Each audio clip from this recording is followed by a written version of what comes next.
নমস্কার, my channel my views. আমি 2021-এর বিধানসভা ভোটের টিএমসির ম্যানিফেস্টো দেখছিলাম যে উনি কি প্রমিস করেছে আর কি পূরণ করেছে। যেটা দেখছিলাম তার মধ্যে যে মেন দুটো ছিল সেটা হচ্ছে প্রতিটা বেকার যুবককে যারা মানে মাসে কিছু পয়সা দেওয়া হবে। এর মধ্যে যারা নন এসসি কিংবা আপার কাস্ট তাদের মাসে 600 টাকা করে, আর যারা এসসি এসটি তাদের হচ্ছে মাসে 1000 টাকা করে প্রতিজনকে দেওয়া হবে আর কি, যারা বেকার। ভালো কথা। আরেকটা যেটা আমার নজর কাড়লো সেটা হচ্ছে 10 লক্ষ টাকার ক্রেডিট কার্ড দেওয়া হবে স্টুডেন্টকে 4% ইন্টারেস্টে। এই একটা। আর কিছু মঙ্গল কমিশনের মধ্যে যারা হায়ার কাস্ট কিন্তু ইকোনমিক্যালি যারা একটু নিচুতে আছে, এর মধ্যে কাছারি, মনে নেই কিছু কাস্টের নাম বললো আর কি, যাদের এসসিতে আনার জন্য রেকমেন্ডেশন করা হবে। আর 25,000 কোটি টাকা মনে হয় ইনভেস্ট করা হবে। আর যাদের কৃষক, যাদের 2 কাঠা এরকম জমি আছে, কিংবা যে কৃষক হলেই হলো, এবার কৃষক কে কৃষক নয় সেটা একটা মহা মুশকিল, তাদের হচ্ছে গিয়ে বছরে 6,000 টাকা করে দেওয়া হবে। এইসব ম্যানিফেস্টোটা দেখার পর, আর শিল্পর দিক দিয়ে শিক্ষার দিক থেকে যেটা করলেন উনি সেটা হচ্ছে গিয়ে যে প্রতিটা ভাষায় আলাদা, নেপালি, ভুটানি, উর্দু, ফ্রেঞ্চ, চাইনিজ, আর কি কি আছে যেন, বালুচ, তারপরে এদিকে বার্মিজ, এসব স্কুল, এই ভাষায় স্কুল খোলা হবে আর কি। আমি এসব দেশের না এসব ল্যাঙ্গুয়েজের নিলাম, কেননা উর্দু আমাদের রাষ্ট্রীয় ল্যাঙ্গুয়েজ কতখানি সেটা নিয়ে আমার সন্দেহ আছে। আর ইংরেজিটা আমাদের একটা ইন্টারন্যাশনাল ল্যাঙ্গুয়েজ, যেটা আমাদের ভীষণভাবে দরকার আছে। আর হিন্দি, বাংলা তো আমাদের লাগবেই। এই হিন্দিটা আমাদের রাষ্ট্রীয়, চলতে গেলে আমাদের হিন্দি ল্যাঙ্গুয়েজটাই লাগবে। ওকে, তার সাথে আমি বুঝিনি যে উর্দুর কেন দরকার ছিল।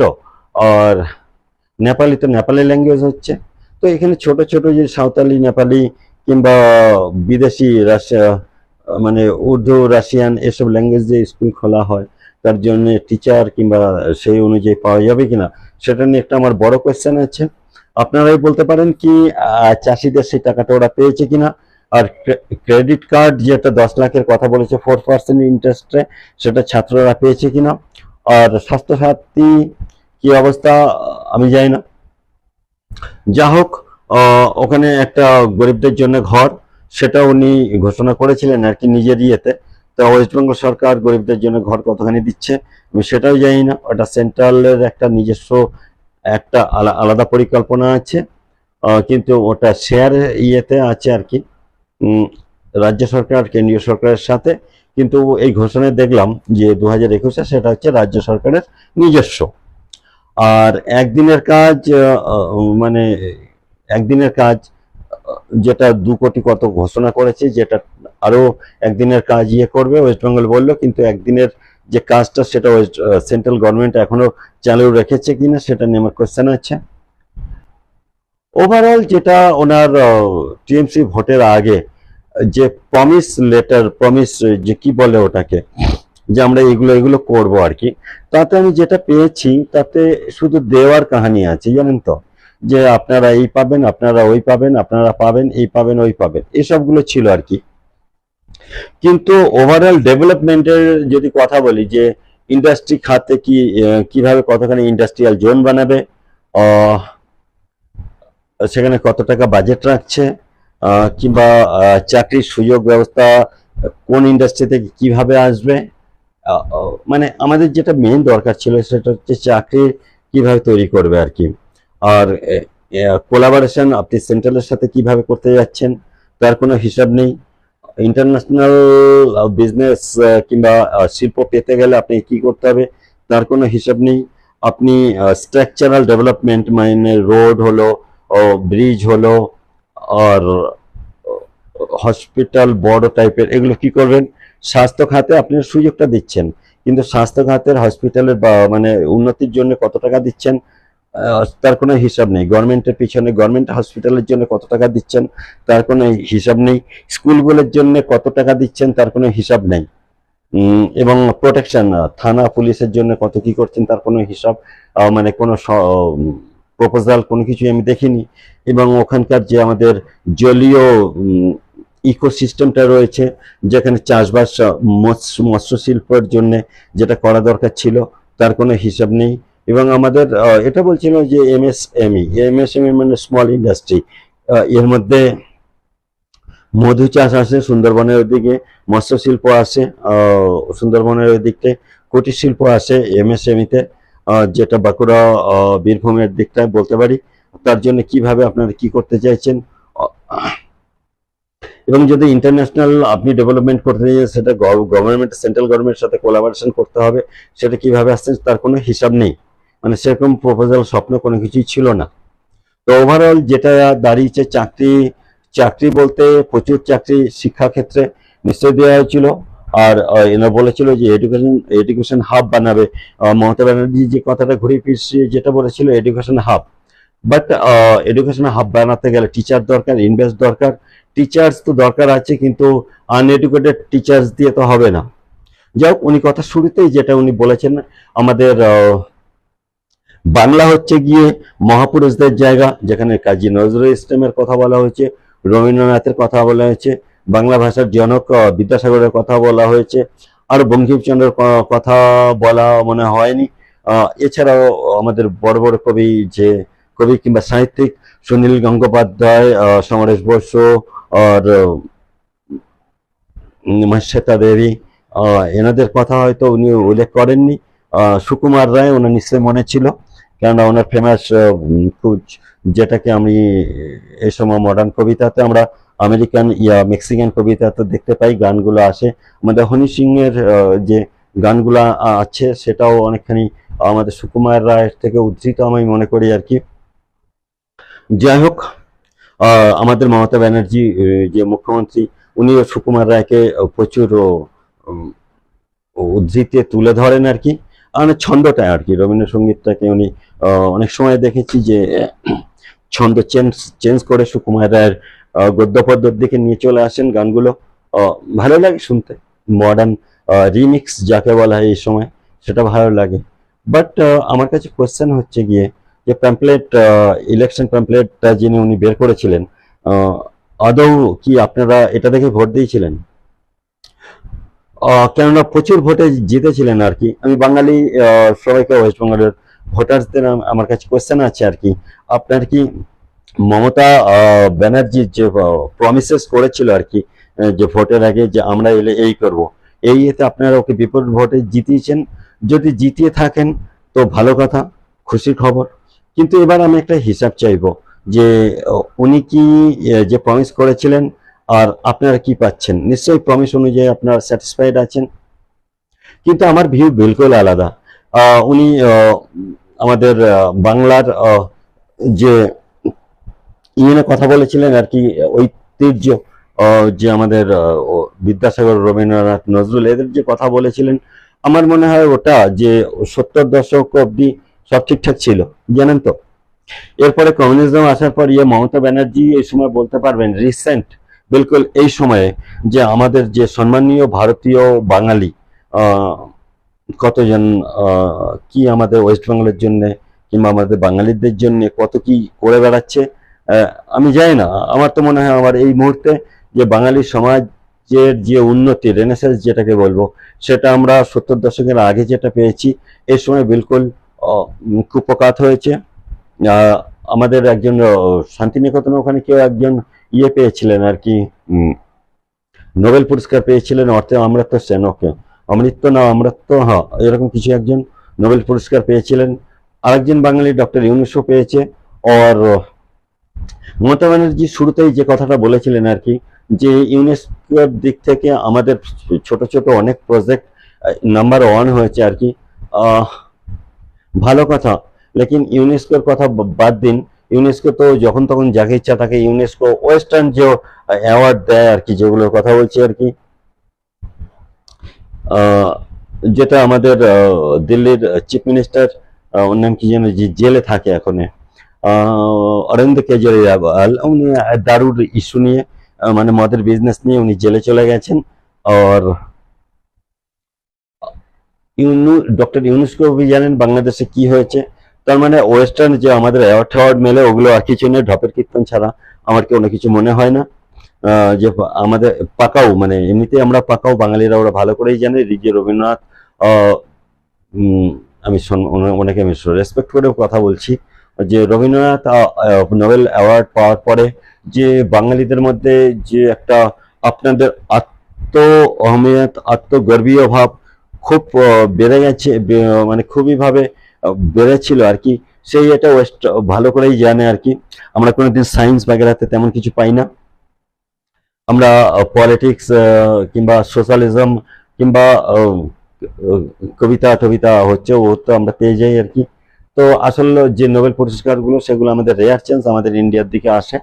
তো ডক্টর ইউনুসকেও দেওয়া হয়েছে, অমর্ত্য সেনকেও ইকোনমিক্স এর উপর দেওয়া হয়েছে। ইকোনমিক্স সে আমাদের অমর্ত্য সেন বাঙালি হওয়ার পর কতখানি ডেভেলপমেন্ট কি করেছে আমি জানি না।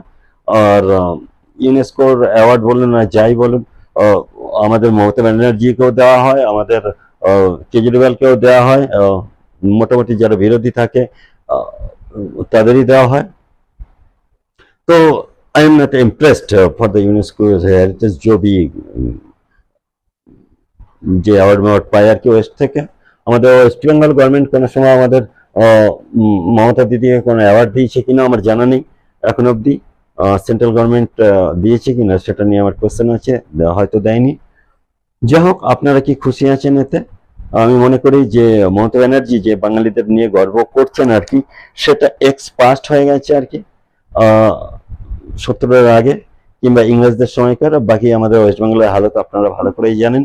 এই সময় যে আমাদের কালচারাল রেভলিউশন চলছে, সেটা বেসিক্যালি চোরেদের রেভলিউশন বলতে পারেন আপনি। আর খিস্তি খাস্তা এগুলো সব থেকে বেশি। আমি টিভিতে যখনই দেখি একজন বাঙালি কোনো মানে প্রবক্তা যখনই টিভিতে কোনো ডিবেটের উপর এসে যায়, ওদের অহংকার, ওদের মুখের ভাষা তেমন কিছু লাগে না। ইভেনচুয়ালি আমাদের যখন ইলেকশনের ওই সময় কোনো যদি কোনো কিছু দেখেন, মনে করি না সেরকম আছে। দারু ও মদ, ইউটিউবে যে আমাদের মোটামুটি, ইউটিউব হলো ফেসবুক সোশ্যাল মিডিয়ায় যেটা আমরা দেখতে পাচ্ছি যে বাঙালিদের যে কন্টেন্ট দেখতে পাই, সেটা আমি মনে করি না যে we should be proud for that, আমার লাগে না। এবং আমি কোনো বাঙালিকে ছোট করতে চাইছি না, কিন্তু পিছলে 10-12 বছর সে যেটা 10-12 বছর হয়ে গেছে, যেটা ভীষণভাবে ইরিটেটিং লাগে, অড লাগে, আর আনকালচার, আনডিসেন্ট আমি বলবো আর কি। সেটা ভয়ঙ্করভাবে আমি রিফ্লেকশন বাঙালি সমাজের আসে আর কি ফেসবুকে। আর আরো কথা বলতে যাচ্ছি, দুঃখের বিষয় যেটা হচ্ছে সেটা হচ্ছে যে আমরা যাদের শ্রদ্ধা করছি বাঙালিদের, সেই শ্রদ্ধা কি আমাদের এই সময় দেওয়া হচ্ছে? আমাদের ডক্টরদের মারতে দেখেছি, রেপ হতে দেখেছি, এবং ডক্টরদের পিটোতে দেখেছি। আমাদের ওখানে পলিটিশিয়ান গুন্ডারা যে ডক্টরদের পিটোচ্ছে, যারা প্রতিবাদ করতে যাচ্ছে শান্তভাবে ক্যান্ডেল জ্বালিয়ে হয়তো কিছু গান করে, তাদের আমি পিটতে দেখেছি আর কি, মার খেতে দেখেছি, চিল্লাতে দেখেছি, তাদের অপমান হতে দেখেছি। ইভেনচুয়ালি এখানে যেটা আমি দেখেছি যে পহেলগামে যারা মারা গেলেন আর কি, তাদের কতখানি সম্মান জানানো হয়েছে, যে টেররিস্টরা যখন এসে মেরে দিল আর কি, তারা যখন বাড়ি ফিরে গেছে তাদের কতখানি সম্মান জানানো হয়েছে, সেটা নিয়েও কন্ট্রোভার্সি তৈরি হয়েছে। তাছাড়া যারা এখন আমাদের বাঙালির ইয়েতে, যেমন আমার টিচারদের যারা কবি বাগেরা জিওবি আর কি, শরৎচন্দ্র হোক, নজরুল মেহতা, এরা আমাদের টিচার্স, গুরুদেব লোক, এদের আমরা সবসময় নমস্কার করি, আমরা সবসময় শ্রদ্ধা করি, এবং এরাই ভগবান হিসেবে আমরা দেখি। কিন্তু তাদের যখন চাকরিটা ওইভাবে নিয়ে চলে গেল আর কি, এবং চোরদের বাঁচাবার জন্য চাকরিটাই কেড়ে নিল, এবং তারা যখন প্রতিবাদ জানালো, তাদের পিছনে যে ভাষা ব্যবহার করা হয়েছে, যেভাবে ঘুষি লাথি মারা হয়েছে, সেটা ভীষণভাবে অপমানকর। ও মানে বাঙালিদের অপমান বলতে পারেন, ছাত্রদের অপমান বলতে পারেন, টিচারদের অপমান বলতে পারেন, বাঙালি যে কালচারাল বাঙালি যাদের আমরা বলি আর কি, যে উঁচু ধরের বাঙালি, যারা আমাদের বাঙালির তো আমাদের স্বাভিমানকে ক্যারি করে, তাদের অপমান বলতে পারি। এই সম্বন্ধে কোনো আমি আমাদের ইন্টেলেকচুয়াল যারা আছে ওখানে, যেমন আমি কিছু কিছু লোক, যেমন অপর্ণা সেনের কথা বলছি, তাতে তসলিমা নাসরিন এই সময় ইন্ডিয়ানই হচ্ছে, বাঙালি হচ্ছে। তাছাড়া আরো যারা বড় বড় যে নিউজ পেপার রিডিং, যারা ইন্টেলেকচুয়াল মানে যারা ওদের ভাষাটা একটু আলাদা হয়, তারা খুব ধীমে ধীমে খাবার খায়, তারা কোনো প্রতিবাদ জানায়নি যে টিচারদের উপর ভাবে যেটা হচ্ছে সেটা ভীষণভাবে অন্যায় হচ্ছে। আমি অন্যায় পাইনি, কোথায় যেন সাইলেন্ট হয়ে বসে আছে। অপমানকর। আজ বাঙালিরা বাইরে কাজ করতে যাচ্ছে, আমাদের ওখানকার ইন্ডাস্ট্রি, ঝালমুড়ি ইন্ডাস্ট্রি, চায় ইন্ডাস্ট্রি, বাইরে যখন কাজ করতে যাচ্ছে, তার সাথে যে আমাদের বাঙালিরা বিভিন্ন স্টেটে কাজ করতে যাচ্ছে, তাদের সাথে এমন ভয়ঙ্করভাবে বাংলাদেশি বাঙালি যারা আমাদের ওখানে এসে জাস্ট একটা রেশন কার্ড আর একটা ভোটার আইডি বানিয়ে ফেলেছে, আধার কার্ড বানিয়ে ফেলে ওদের সাথে মিশে যাচ্ছে, এবং মিশে নিয়ে বাইরে এত পিটুনি খাচ্ছে। আমি মনে করি না যে আমাদের ওখানকার যে বাঙালি মুসলমানরা আছে তারা গিয়ে ওই ঝুঁকি নালার পাড়ে ওইভাবে থাকবে, ওরকম আমার কিছু মনে হয় না। কারণ আমাদের ওখানে পুরনো যারা মুসলিম আছে তারা মোটামুটি হালকা জমি জায়গা আছে, মোটামুটি এডুকেটেড, এবং তারা ভালো উল্টাপাল্টা হিসেবে লাইফ কাটাতে পারে না। কিন্তু আমি দেখছি বেশিরভাগ বাঙালি এসে যারা এই ঝুঁকি মুগ্গিতে রয়েছে, এদের বাংলা ভাষাটা ভালো করে বলতেও পারে না। যদি জিজ্ঞাসা করেন যে আপনার বাড়ি কোথায়, সাথে সাথে ওদের মালদায় কোন স্কুলে, দুটো স্কুলের নাম বলতে পারবে, দুটো স্কুলের নাম বলতে পারবে না। কোনো বন্ধু, স্কুল ফ্রেন্ড যারা আপনার পড়াশোনা করেছেন সেটাও বলতে পারবে না। আপনি একটা টিচারের নাম বলুন আপনার নিজেদের, সেটাও বলতে পারবে না। আপনি যেখানে জন্মগ্রহণ করেছেন, যেখানে পড়াশোনা করেছেন, তার সাইডের যদি আমি কোনো একটা সিটির কালচার সম্বন্ধে জিজ্ঞাসা করি সেটা বলতে পারে না। মানে কিছু নেই, ওই দেশ থেকে এসছে, এখানে বসে কিন্তু জাম্প করেছে। বাঙালিয়ানরা একটুও নেই আমাদের ওয়েস্ট বেঙ্গল সম্বন্ধে, কিচ্ছু জানে না। তাদের নিজেদের ওয়েস্ট বেঙ্গলের লোক বলছে, মানে এরা পিটানি খেতে গিয়ে এরা পিটানি খাচ্ছে। এটা খুবই দুঃখজনক। শুনেছি সমুদ্রে গিয়ে ফেলে দিয়ে এসছে কোন দেশে, এরকম একটা কথা শুনছি।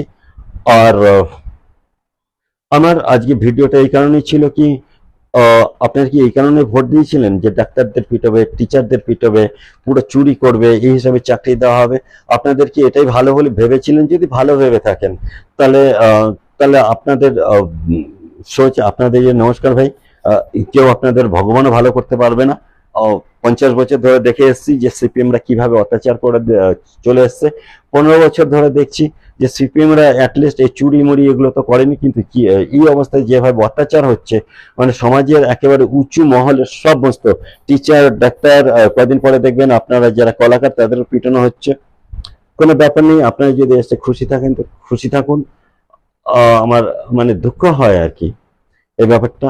তো আপনাদের প্রতিবাদ জানানো উচিত, অ্যাটলিস্ট টিচারদের সাপোর্টে যাওয়া উচিত। আর যে কারণে আপনারা ভোটটা, আমি কোয়েশ্চেন এটাই করছি, আপনারা কেন ভোট দিয়েছিলেন? আপনাদের নিজেদের ভাবা উচিত যে এইভাবে চলতে পারে না। ব্যাস, আজ এত অবধি। নমস্কার, ফের দেখা হবে।